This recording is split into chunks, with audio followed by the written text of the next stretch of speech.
నమస్తే welcome to super fast news. నేను Gracie Achari. నేను హిమబిందు. మంత్రి కొండా సురేఖపై వేటుకు రంగం సిద్ధమైందా? సుస్మిత వ్యాఖ్యలపై సురేఖ ఇచ్చిన వివరణపై సంతృప్తి చెందని క్రమశిక్షణ కమిటీ మరోసారి నోటీసులు ఇచ్చేందుకు సిద్ధమైనట్టుగా తెలుస్తోంది. కొండా సురేఖపై చర్యలు తీసుకోవాలని నిన్న వరంగల్ జిల్లా కాంగ్రెస్ నేతలు తీర్మానించగా ఇవాళ కొండా సురేఖను బర్తరఫ్ చేయాలని హైకమాండ్ కి 20 మంది ఎమ్మెల్యేలు లేఖ రాశారు. కొండా సురేఖపై వేటు తప్పదనే సంకేతాలు ఇస్తున్నారు పార్టీ పెద్దలు. అయినా స్పందించడానికి కొండా సురేఖ నిరాకరిస్తున్నారు.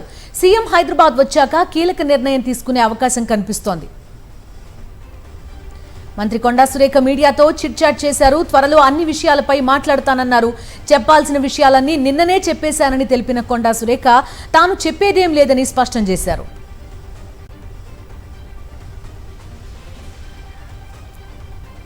మంత్రి కొండా సురేఖ కుమార్తె సుష్మిత చేసిన కామెంట్స్ పై కాంగ్రెస్ లో దుమారం రేగుతోంది. సీఎం రేవంత్ రెడ్డిపై చేసిన వ్యాఖ్యలను పార్టీ ఎమ్మెల్యేలు తీవ్రంగా ఖండించారు.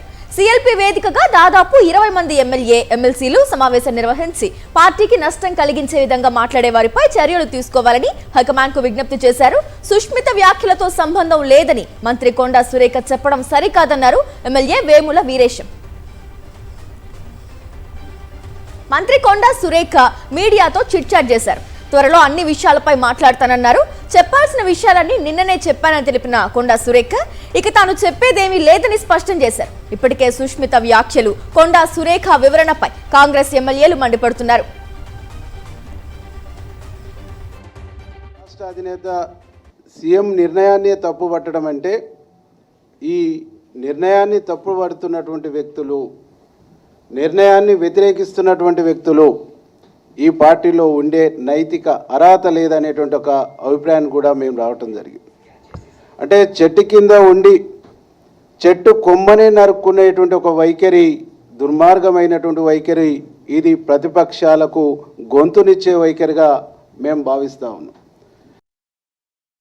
వనపర్తి రాజకీయం వేడెక్కింది. ఎమ్మెల్యే మేఘారెడ్డి, కాంగ్రెస్ సీనియర్ నేత చిన్నారెడ్డి మధ్య గొడవ మరింత ముదురుతోంది. గాంధీ భవన్ ముందు చిన్నారెడ్డి అనుచరులు ఆందోళనకు దిగారు.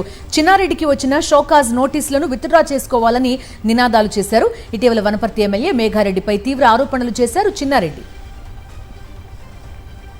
మరోవైపు ఢిల్లీలో ఏఐసీసీ పెద్దలకు చిన్నారెడ్డిపై ఫిర్యాదు చేశారు వనపర్తి ఎమ్మెల్యే మేఘారెడ్డి.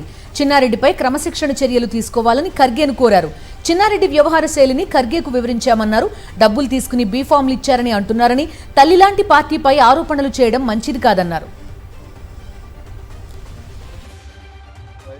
కాంగ్రెస్ నాయకుడు అని చెప్పుకునే, సీనియర్ నాయకుడు అని చెప్పుకునే చిన్నారెడ్డి గారి మీద క్రమశిక్షణ చర్యలు తీసుకోవాలని ఇప్పుడే మేము డీటెయిల్ రిపోర్ట్గా మొత్తం లాస్ట్ 30 నెలల నుంచి ఆయన ప్లానింగ్ బోర్డు వైస్ చైర్మన్ ఇచ్చినాక మా గవర్నమెంట్ వచ్చినప్పటి నుంచి ఆయన ఏమేమి చేస్తున్నాడు, ఎవరెవరు చేస్తున్నాడు, ఏం మాట్లాడుతున్నాడు, టీఆర్ఎస్ వాళ్ళకి ఏం సపోర్ట్ చేస్తున్నారు, అధికార పార్టీని హైకమాండ్ను ఏం తప్పుపడుతుందనే దాని మీద మేము అన్ని డీటెయిల్గా ఎంక్వైరీ చేసి ఇప్పుడే మా పార్టీ ఏఐసీసీ అధ్యక్షులు ఖార్గే గారికి ఇప్పుడే వినతి పత్రం ఇచ్చడం జరిగింది. వివేక హత్య కేసు ట్రయల్స్ రాకుండా ఎందుకు అడ్డుకుంటున్నారని వైఎస్ఆర్సీపీ రాష్ట్ర ప్రధాన కార్యదర్శి గడికోట శ్రీకాంత్ రెడ్డి ప్రశ్నించారు. సిబిఐ విచారణ పూర్తి చేసినా ఎందుకు ట్రయల్స్ జరగనీయడం లేదన్నారు. చంద్రబాబు కేసులో వాదించే అడ్వకేటే సునీతకు అడ్వకేట్ అంటే తెర వెనుక ఎవరున్నారో రాష్ట్ర ప్రజలకు తెలిసిపోయిందన్నారు. పదే గొడ్డలి పార్టీ వివేకానంద రెడ్డి గారి హత్య గురించి మాట్లాడుతున్నటువంటి తెలుగుదేశం నాయకులకు సవాలు విసురుతున్నా. ఎన్నోసార్లు చెప్పాము మేము, వివేకానంద రెడ్డి గారిని హత్య కాబట్టింది చంద్రబాబు నాయుడు గారు ముఖ్యమంత్రిగా ఉన్నప్పుడు. అనేకమైన సిట్టు విచారణ జరిపింది, సిట్టు కాదని మళ్ళీ సిబిఐ విచారణ జరిపింది. సిబిఐ విచారణ జరిపి పూర్తి స్థాయిలో విచారణ అయిపోయింది. ఇంకా ట్రయల్ చేద్దాము అని అంటే ట్రయల్ జరగనీయకుండా ఎందుకు అడ్డుకుంటున్నారు? వివేకానంద రెడ్డి గారిని చంపినటువంటి గొడ్డలి ఎవరిది అని తేల్చేదానికి ఎందుకు భయపడుతున్నారు? డిఎస్సీ అక్రమాలపై సమాధానం చెప్పుకోలేక కూటమి ప్రభుత్వం డైవర్షన్ పాలిటిక్స్ చేస్తోందన్నారు వైఎస్ఆర్సీపీ సీనియర్ నేత రాచమల్లు శివప్రసాద్ రెడ్డి. డిఎస్సీ అక్రమాలపై వైఎస్ జగన్ సిబిఐ విచారణ కోరడంతోనే ఎంపీ అవినాష్ రెడ్డి, శంకర్ రెడ్డి ఇంట్లో ఈడీ సోదాలు చేశారని ధ్వజమెత్తారు. డిఎస్సీ నియామకాల్లో 100% అవినీతి జరిగిందని కుండబద్దలు కొట్టారు. ప్రెస్ మీట్ పెట్టి సిబిఐ విచారణకు సిద్ధమా, నాటి మా ఏపీపీఎస్సీ పైన కానీ నేటి మీ డిఎస్సీ పైన కానీ రెండింటిపైన సిబిఐ విచారణకు ఆదేశం ఇవ్వండి ముఖ్యమంత్రి గారు, ముఖ్యమంత్రి గారు మీరు ఆదేశం ఇస్తే సిబిఐ వాళ్ళే నిగ్గు తేలుస్తారని చెప్పి జగన్మోహన్ రెడ్డి గారు స్పష్టంగా చెప్పిన తర్వాత ఇంక దీని మీద మాట్లాడేదానికి ఏమీ అవకాశం లేని అబ్బా కొడుకులు ఇద్దరు దీని డైవర్షన్ పాలిటిక్స్లే పోవాలా. అంటే ప్రజల దృష్టిని ఈ డిఎస్సి ఎగ్జామ్ నుంచి సిబిఐ విచారణ రెండిటిపైన ఈయన జగన్మోహన్ రెడ్డి గారు కోరినారనే అంశం నుంచి దృష్టిని మరల్చాల. ఆ దృష్టిని మరల్చేదానికే ఈరోజు చీకట్ల 5 గంటలకే ఎంపీ గారింటిపైన ఈడీ సోదాలు. ఏపీలో కరువు తీవ్ర రూపం దాల్చిందన్నారు ఉమ్మడి చిత్తూరు జిల్లా వైఎస్ఆర్సీపీ అధ్యక్షుడు భూమన కరుణాకర్ రెడ్డి. చిత్తూరు జిల్లాలో కరువు విలయ తాండవం చేస్తోందని, పశువులకు మేత లేక కబేలాలకు తరలి వస్తున్నారని చెప్పారు. చంద్రబాబు అధికారంలోకి వస్తే కరువు వస్తుందని అందరికీ తెలుసని గుర్తు చేశారు. బాబు గారు అధికారంలో ఉంటే కరువు వస్తుంది. రైతాంగ ద్రోహ విధానాల వలన గతంలో మీరు ముఖ్యమంత్రిగా ఉన్నప్పుడు ఉమ్మడి రాష్ట్రంలో మన చిత్తూరు జిల్లాలోనే 67 మండలాలుంటే మొదటిసారి మీరు పరిపాలించిన 9 సంవత్సరాలు 66 మండలు కరువు పీడిత ప్రాంతాలుగా ప్రకటించినారు. ఈ రోజున మళ్ళీ మీరు అధికారంలోకి వచ్చిన తర్వాత మొత్తం రాష్ట్రంలో ఉన్న అన్ని మండలాలు కరువు పీడిత మండలాలుగా మారిపోయాయి. ఆ రోజు కంటే ఈ రోజున మరింత దుర్భిక్షం పెరిగిపోయింది. వైఎస్ఆర్సీపీ అధినేత వైఎస్ జగన్మోహన్ రెడ్డి హైదరాబాద్కు రావడంతో నగరంలో కోలాహలం నెలకొంది. బేగంపేట ఎయిర్పోర్ట్ వద్దకు అభిమానులు భారీగా తరలివచ్చి ఆయనకు ఘన స్వాగతం పలికారు. అభివాదం చేస్తూ ముందుకు కదిలారు వైఎస్ జగన్. అభిమానులు, పార్టీ శ్రేణులు దారి వెంట ముందుకు కదులుతూ జై జగన్ నినాదాలతో హోరెత్తించారు.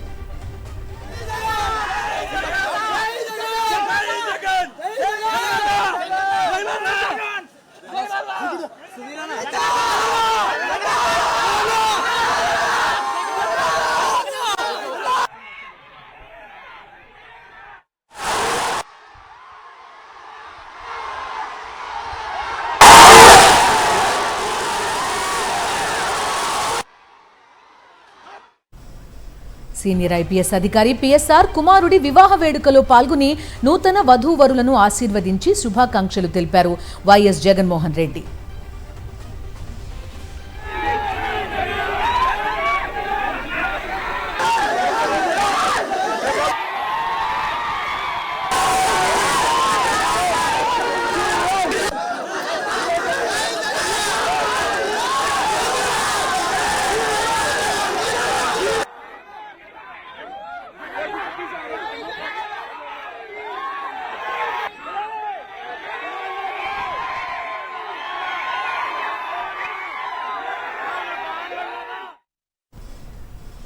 సీఎం రేవంత్ రెడ్డి అమెరికా పర్యటన రద్దయింది. అమెరికా పర్యటనకు కేంద్రం నుంచి రాజకీయ అనుమతి నిరాకరణకు గురైనట్లు ముఖ్యమంత్రి కార్యాలయం వెల్లడించింది. పొలిటికల్ యాంగిల్ క్లియరెన్స్ డినైడ్ అంటూ కేంద్రం నుంచి సమాచారం వచ్చినట్టు తెలిపింది. దీంతో బోస్టన్, న్యూయార్క్ పర్యటనలను సీఎం రేవంత్ రెడ్డి రద్దు చేసుకున్నారు. లండన్ నుంచే హైదరాబాద్ కు తిరుగు ప్రయాణం కానున్నారు. ఈ నెల 23న హైదరాబాద్ కు చేరుకోనున్నారు. మరోవైపు సీఎం రేవంత్ రెడ్డి విదేశీ పర్యటనకు సంబంధించి కేంద్ర విదేశాంగ శాఖ కీలక వివరణ ఇచ్చింది. యూకే పర్యటనకు రాజకీయ క్లియరెన్స్ ఇచ్చినట్లు విదేశాంగ శాఖ ప్రతినిధి రణధీర్ జైష్వాల్ తెలిపారు. ముఖ్యమంత్రులు, ఇతర ప్రముఖుల విదేశీ పర్యటనలను రాజకీయ క్లియరెన్స్ కోసం పరిశీలిస్తామని చెప్పారు. ప్రతిపాదిత కార్యక్రమం వారి పదవికి, పర్యటన ఉద్దేశానికి అనుగుణంగా ఉండాలని స్పష్టం చేశారు. అమెరికా పర్యటన విషయంలో ఈ నిబంధనలకు అనుగుణంగా లేకపోవడంతోనే రేవంత్ యుఎస్ పర్యటనకు సంబంధించి క్లియరెన్స్ నిరాకరించినట్లు జైష్వాల్ వెల్లడించారు. సీఎం రేవంత్ రెడ్డి అమెరికా పర్యటన రద్దు కావడంతో ఆయన స్థానంలో మంత్రి శ్రీధర్ బాబు అమెరికా పర్యటనకు వెళ్లనున్నారు. సీఎం హోదాలో చేపట్టాల్సిన కార్యక్రమాల్లో శ్రీధర్ బాబు పాల్గొననున్నారు. పలు కంపెనీల ప్రతినిధులతో సమావేశమై రాష్ట్రానికి పెట్టుబడులు తీసుకురావడమే లక్ష్యంగా ఎంఓయూలు చేసుకోనున్నారు. సీఎం రేవంత్ రెడ్డి అమెరికా పర్యటనకు క్లియరెన్స్ నిరాకరణను రాజకీయ కోణంలో చూడొద్దన్నారు తెలంగాణ బీజేపీ చీఫ్ రామచంద్రరావు. ముఖ్యమంత్రి విదేశీ పర్యటనకు అనుమతి ఇచ్చే ముందు అనేక అంశాలను పరిశీలిస్తారని తెలిపారు. గతంలో కాంగ్రెస్ ముఖ్యమంత్రి తరుణ్ గొగోయ్, బీజేపీ సీఎం అర్జున్ ముండాలకు కూడా విదేశీ పర్యటనలకు అనుమతి ఇవ్వలేదని ఆయన గుర్తు చేశారు. సీఎం రేవంత్ రెడ్డి అమెరికా పర్యటనకు కేంద్ర ప్రభుత్వం అడ్డంకులు సృష్టించిందని మంత్రి పొంగులేటి శ్రీనివాసరెడ్డి తీవ్రస్థాయిలో మండిపడ్డారు. తెలంగాణ అభివృద్ధిని అడ్డుకునేందుకే బీజేపీ రాజకీయ కక్ష సాధింపు చర్యలకు పాల్పడుతోందని ఆరోపించారు. రాజకీయ ప్రయోజనాల కోసం ఇలాంటి పర్యటనలను అడ్డుకోవడం తెలంగాణ ప్రజల ప్రయోజనాలకు విరుద్ధమన్నారు. తెలంగాణ సీఎం రేవంత్ రెడ్డి ఆక్స్ఫర్డ్ యూనివర్సిటీని సందర్శించారు. తన ప్రతినిధి బృందంతో కలిసి యూనివర్సిటీ క్యాంపస్ లో పర్యటించిన సీఎం బ్లవాచ్నిక్ స్కూల్ ఆఫ్ గవర్నమెంట్ ను సందర్శించారు. ప్రొఫెసర్లు మాయా ట్యూడర్, ఫైసల్ దేవ్జీతో సమావేశమై తెలంగాణకు సంబంధించిన పలు అంశాలపై ఆయన చర్చించారు. రాయదుర్గంలో టీజీఐఐసీ నిర్వహించిన భూముల వేలానికి రికార్డు ధర పలికింది. ఎకరం 264 కోట్ల రూపాయలు పలికింది. మొత్తం 5.25 ఎకరాల భూములకు టీజీఐఐసీ వేలం వేయగా ప్రభుత్వానికి 1386 కోట్ల ఆదాయం వచ్చింది. మే నెలలో జరిగిన వేలంలో ఎకరా 237 కోట్లు పలికింది. వేలం వేసిన ప్రతిసారి భూముల ధరలు కొత్త రికార్డులు సృష్టిస్తున్నాయి. ప్రజాస్వామ్యంలో అత్యంత విలువైన ఓటర్లతో అధికారులు ఆటలాడుకుంటున్నారని విమర్శించారు వైఎస్ఆర్సీపీ మాజీ ఎమ్మెల్యే మల్లాది విష్ణు. ఎస్ఐఆర్ ప్రక్రియలో అధికారులు ఆడుతూ పాడుతూ పనిచేశారని విమర్శించారు. ఇంటింటికి తిరిగి ఓటర్ల సమస్యలు తీర్చాల్సిన అధికారులు నోటీసులు ఇచ్చి అందరినీ ఒకే చోటకి రమ్మంటున్నారని అన్నారు. ఒక్క సెంట్రల్ నియోజకవర్గంలోనే 20,000 మందికి నోటీసులు ఇచ్చారన్నారు. రేపు అనకాపల్లి జిల్లా మాడుగులలో సీఎం చంద్రబాబు పర్యటన దృష్ట్యా అధికారులు షాపులు కూల్చేశారు. కోడూరులో స్వచ్ఛ ఆంధ్రప్రదేశ్ కార్యక్రమంలో ముఖ్యమంత్రి పాల్గొంటారు. చంద్రబాబు కాన్వాయ్ వెళ్లే రూట్లో ఉన్న షాపులను అధికారులు కూల్చేశారు. సీఎం హెలిప్యాడ్ సమీపంలో ఏకంగా జేసీబీలతో షాపులు తొలగించారు. సీఎం కాన్వాయ్కి ఎలాంటి ఆటంకం లేకపోయినా షాపులను తొలగించారు. రాయలసీమపై చంద్రబాబుకు ఎందుకంత కక్ష అని మాజీ మంత్రి శైలజానాథ్ మండిపడ్డారు. నీటిని విడుదల చేయకుండా ఇబ్బంది పెడుతున్నారని ఆయన ఆరోపించారు. పోతిరెడ్డిపాడు నుంచి పోరాటం మొదలు పెడతామని, రైతులతో కలిసి ఈ నెల 24న వెళ్తామన్నారు శైలజానాథ్. ఏపీలో జూనియర్ డాక్టర్ల సమ్మె యథావిధిగా కొనసాగుతోంది. 8 నెలలుగా ప్రభుత్వం చుట్టూ తిరుగుతున్నా తమ సమస్యలపై స్పందించడం లేదని జూడా అసోసియేషన్ అధ్యక్షుడు ఈశ్వర్ శంకర్ తెలిపారు. 30% స్టైఫండ్ పెంచాలని కోరుతుంటే ప్రభుత్వం 3% పెంచుతామంటోందన్నారు. తమతో చర్చలు జరపకుండా హెల్త్ సెక్రటరీ ద్వారా ప్రెస్ నోట్ మాత్రం విడుదల చేయడం బాధాకరమన్నారు. కర్నూలులో హైకోర్టు బెంచ్ ఏర్పాటు చేయాలని కోరుతూ న్యాయవాదులు ఆందోళనకు దిగారు. కోర్టు నుండి కలెక్టరేట్ వరకు బైక్ ర్యాలీ నిర్వహించారు. కూటమి ప్రభుత్వం అధికారంలోకి వచ్చి 2 సంవత్సరాలు అవుతున్నా ఇప్పటి వరకు ఎందుకు చర్యలు తీసుకోలేదని మండిపడ్డారు. కర్నూలులో శాశ్వత హైకోర్టు బెంచ్ ఏర్పాటు చేయాలని డిమాండ్ చేశారు. తిరుమలలోని టీటీడీ పరిపాలనా భవనం ఎదుట శ్రీవారిమెట్టు వ్యాపారులకు లైసెన్సులు మంజూరు చేయాలని కోరుతూ సిఐటియు ఆధ్వర్యంలో చేపట్టిన రిలే నిరాహార దీక్షలు 2 ఏళ్లు పూర్తి చేసుకున్నాయి. రెక్కాడితే కానీ డొక్కాడని వ్యాపారుల పట్ల టీటీడీ అధికారులు నిర్లక్ష్యంగా వ్యవహరిస్తున్నారని సిఐటియు నేతలు మండిపడ్డారు. పార్వతీపురం మన్యం జిల్లాలో గిరిజనుల డోలీ కష్టాలు ఇంకా తప్పడం లేదు. రహదారి సదుపాయం లేక అత్యవసర సమయంలో రోగులను డోలీల్లో మోసుకెళ్లాల్సిన దుస్థితి కొనసాగుతోంది. కొమరాడు మండలం పాలెం పంచాయతీ పరిధిలోని కుస్తూరు గ్రామానికి చెందిన తాడంగి సురేష్ తీవ్ర కడుపు నొప్పితో అస్వస్థతకు గురయ్యారు. దీంతో కుటుంబ సభ్యులు, గ్రామస్తులు సుమారు 4 కిలోమీటర్లు డోలీలో మోసుకెళ్లి అక్కడి నుంచి వాహనాల్లో విజయనగరం నిమ్స్ ఆసుపత్రికి తరలించారు. శ్రీ సత్యసాయి జిల్లా గాండ్లపెంట మండలం వంకపల్లిలో 8 ఏళ్ల చిన్నారిపై టీడీపీ కార్యకర్త సతీష్ అసభ్యంగా ప్రవర్తించాడన్న ఆరోపణలతో ఉద్రిక్తత నెలకొంది. ఫిర్యాదు చేసినా పోలీసులు పట్టించుకోలేదని చిన్నారి తల్లి, కుటుంబ సభ్యులతో కలిసి జాతీయ రహదారిపై ఆందోళనకు దిగారు. చంటి బిడ్డనెత్తుకుని రోడ్డుపై బైఠాయించిన ఆమె సతీష్ కుమార్ను వెంటనే అరెస్టు చేసి తమకు న్యాయం చేయాలని డిమాండ్ చేశారు. సాదిక్ ఖాన్ కోసం పోలీసులు ముమ్మరంగా గాలిస్తున్నారు. ఇప్పటికే సాదిక్ ఖాన్ పాస్పోర్ట్ ని స్వాధీనం చేసుకున్నారు పోలీసులు. అంతేకాదు ఆయనకు లుక్అవుట్ సర్క్యులర్ కూడా జారీ చేశారు. దేశం విడిచి వెళ్లే అవకాశం లేకుండా విమానాశ్రయాలు, ఇమిగ్రేషన్ అధికారులను అప్రమత్తం చేశారు.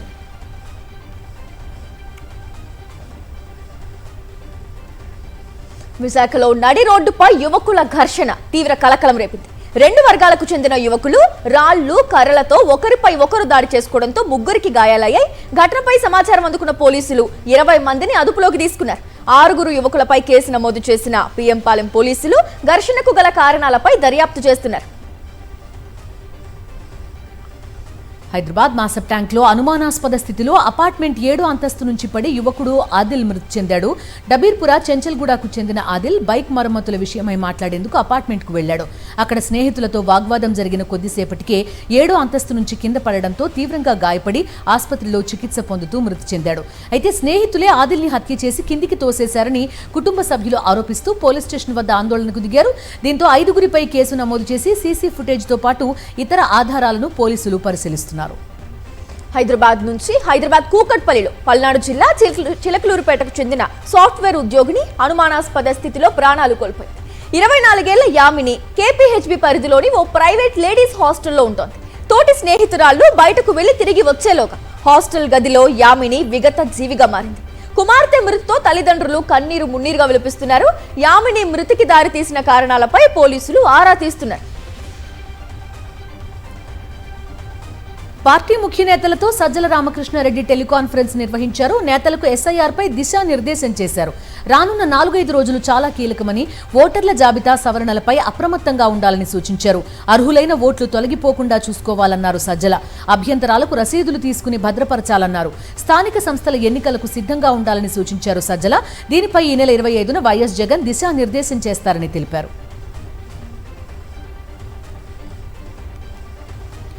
పార్టీ ముఖ్య నేతలతో సజ్జల రామకృష్ణారెడ్డి టెలికాన్ఫరెన్స్ నిర్వహించారు. నేతలకు ఎస్ఐఆర్ పై దిశానిర్దేశం చేశారు. రానున్న 4-5 రోజులు చాలా కీలకమని, ఓటర్ల జాబితా సవరణలపై అప్రమత్తంగా ఉండాలని సూచించారు. అర్హులైన ఓట్లు తొలగిపోకుండా చూసుకోవాలన్నారు సజ్జల. అభ్యంతరాలకు రసీదులు తీసుకుని భద్రపరచాలన్నారు. స్థానిక సంస్థల ఎన్నికలకు సిద్ధంగా ఉండాలని సూచించారు సజ్జల.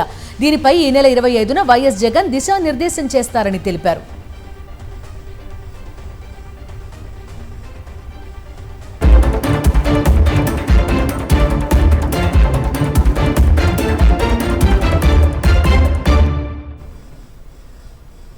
నేషనల్ అప్డేట్స్ చూద్దాం.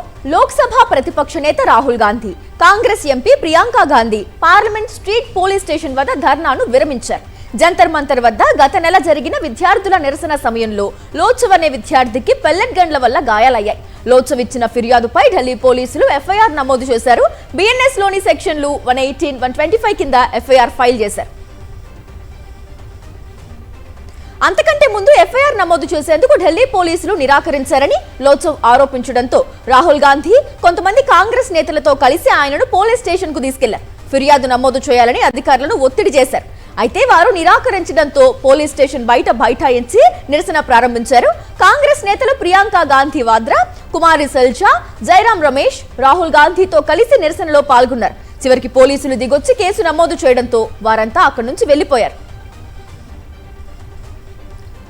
జైపూర్లో cockroach Janata party co convener Ashutosh Ranka బృందంపై దాడి కలకలం రేపింది. రాంపుర, కన్వర్పుర గ్రామంలోని ప్రభుత్వ పాఠశాలల పరిస్థితి తెలుసుకునేందుకు వెళ్లిన అశుతోష్ రాంకా బృందాన్ని స్థానికులు అడ్డుకున్నారు. ప్రభుత్వ పాఠశాలను పశువుల దొడ్లో నిర్వహిస్తున్నారంటూ అశుతోష్ రాంకా ఆరోపించారు. పాఠశాల పరిస్థితులను పరిశీలించి ఫోటోలు, వీడియోలు తీస్తుండగా తమపై దాడి జరిగిందని తెలిపారు. దాడి వెనుక బీజేపీకి చెందిన వారున్నారని ఆరోపించారు. చైనాపై మాజీ ఆర్మీ చీఫ్ జనరల్ నరవణే కీలక వ్యాఖ్యలు చేశారు. రాబోయే రోజుల్లో భారత్కు ప్రధాన పోటీదారు చైనానే ఉంటుందని స్పష్టం చేశారు.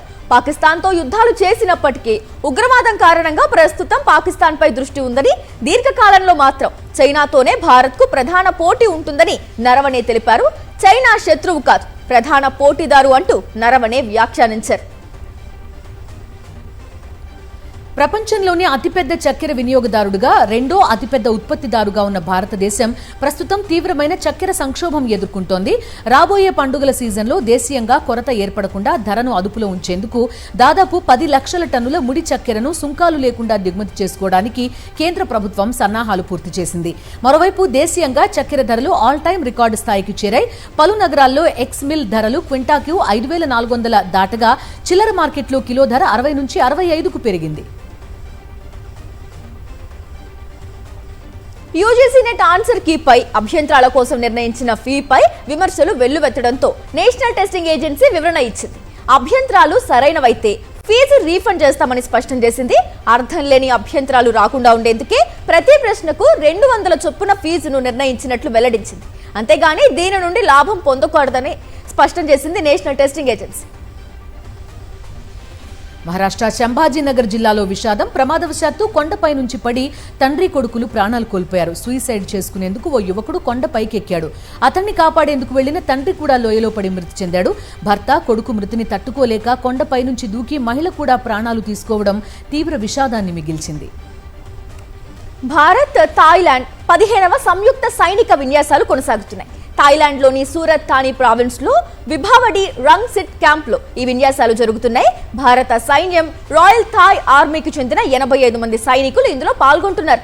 భారత్ తరపున గుర్గా రైఫిల్స్ బృందం, థాయిలాండ్ 3వ బెటాలియన్, 25వ ఇన్ఫెంట్రీ బ్రిగేడ్ సైనికులు ఈ విన్యాసాల్లో పాల్గొంటున్నారు.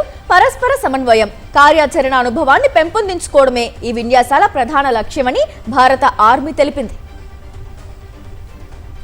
ముంబైలో దారుణం. ఓ వ్యక్తి ఎయిర్ హోస్టెస్ పై అత్యాచారానికి పాల్పడ్డాడు.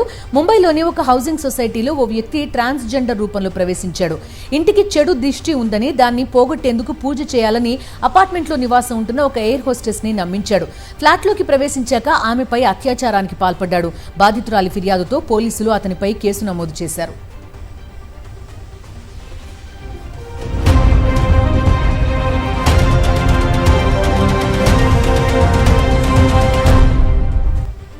ఇంటర్నేషనల్ అప్డేట్స్ చూద్దాం. బంగ్లాదేశ్ ప్రధాని తారిక్ రహమాన్ భారత పర్యటనపై సందిగ్ధత కొనసాగుతోంది.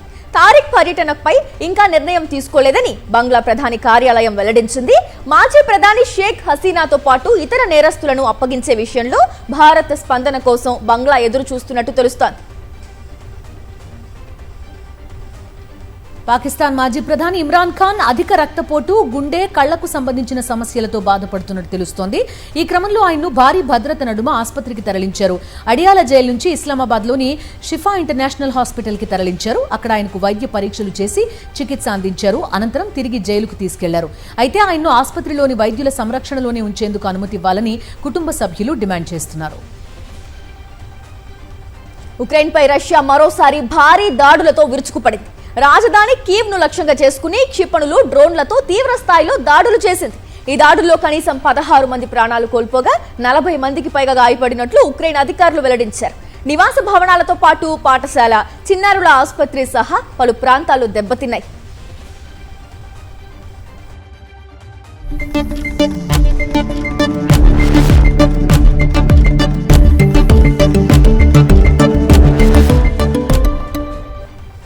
రోజంతా తీవ్ర ఒడిదుడుకులు ఎదుర్కొన్న దేశీయ స్టాక్ మార్కెట్లు ఫ్లాట్ గా ముగిశాయి. సెన్సెక్స్ 3 పాయింట్ల లాభంతో 77,540 వద్ద ముగియగా నిఫ్టీ 20 పాయింట్లు లాభపడి 24,252 వద్ద స్థిరపడింది.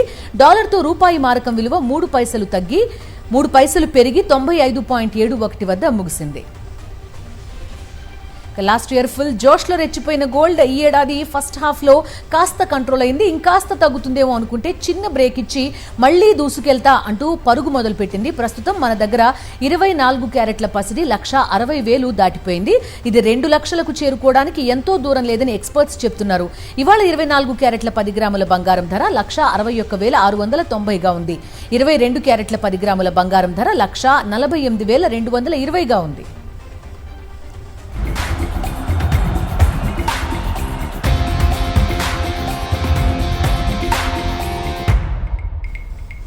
Moving on to sports updates. శ్రీలంకతో రెండో టెస్టుకు భారత జట్టులో స్పిన్నర్ కుల్దీప్ యాదవ్ స్థానానికి ముప్పు ఏర్పడింది. తొలి టెస్టులో బౌలింగ్ లో ఫెయిల్ అవడంతో కుల్దీప్ స్థానంలో స్పిన్ ఆల్రౌండర్ సారాంశ్ జైన్ ను తీసుకునే అవకాశాలు కనిపిస్తున్నాయి. గాలేలో కుల్దీప్ టర్నింగ్ పిచ్ పై కూడా ఎలాంటి ప్రభావం చూపలేకపోయాడు. తొలి ఇన్నింగ్స్ లో ఒక వికెట్ తీసిన అతను రెండో ఇన్నింగ్స్ లో ఒక్కరిని అవుట్ చేయలేకపోయాడు. స్పిన్ కు బాగా అనుకూలించిన 5వ రోజు ఏ మాత్రం ప్రభావం చూపలేకపోయాడు కుల్దీప్. ఇవి వాటి సూపర్ ఫాస్ట్ న్యూస్ డీటెయిల్స్. మరిన్ని అప్డేట్స్ కోసం ఛానల్ ను సబ్స్క్రైబ్ చేయండి. నోటిఫికేషన్స్ కోసం బెల్ ఐకాన్ పై క్లిక్ చేయండి.